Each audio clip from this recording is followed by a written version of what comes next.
Okay, it's getting a little cold outside, right? I know. Hey, you don't live in Florida, so you're going to have to deal with the cold weather. So to deal with the cold weather, I thought we'd do a couple of soups today. That's right. Count them. 2 soups coming up today, right now on Carmine.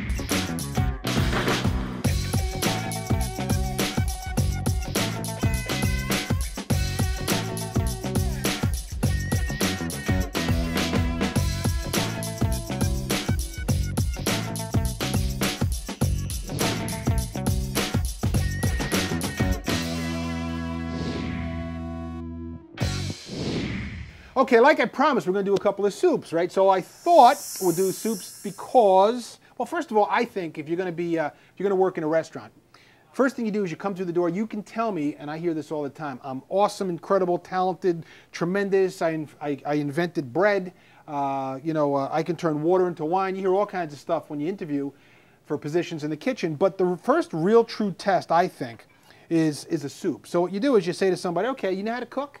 Come on in the kitchen, we'll do a working interview.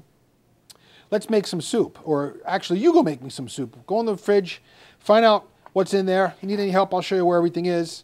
And give me an idea of some soup that you can make. Because I think soup is probably one of the starting things that any good cook knows how to make.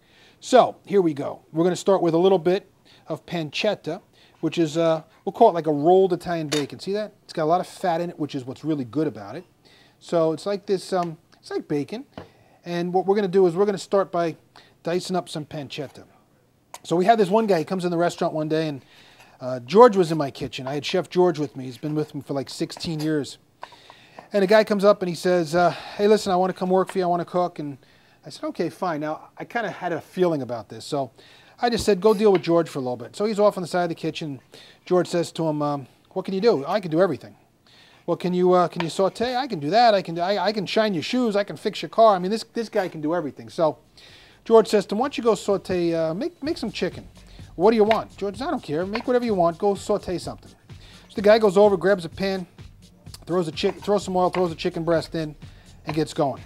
And George says, hold on, stop there. Stop right there. We got a problem here, dude. It's like, well, what's the problem? He goes, you said you know how to saute. Now, you got to remember, this guy's interviewing for the job in the kitchen, right? So he says, well, you know how to saute, and you just grab a cold pan.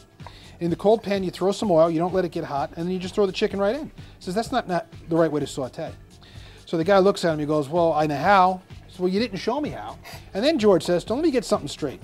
He goes, if you came over here and you said to me, I can fly an F-14, I can't say to you, dude, here's the keys. There's an F-14 sitting out in the parking lot. Go take it for a test spin, right? So I'd have to take your word for it.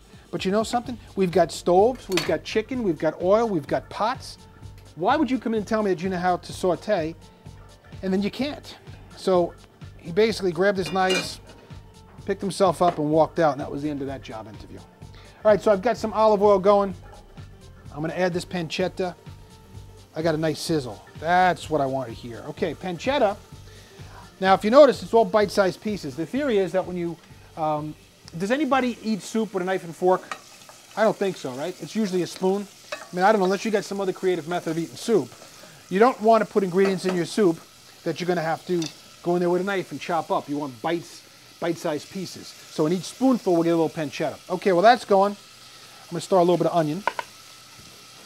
And I save all the bits and pieces of my onion because what we're going to do is we'll make our stock. You guys will watch the show. You know about stocks, right? All right, so the pancetta now, it's releasing some fat. See, we've almost doubled the amount of oil in our pan. Pancetta is getting brown and crispy. Okay, and I add the pancetta before I add our onion.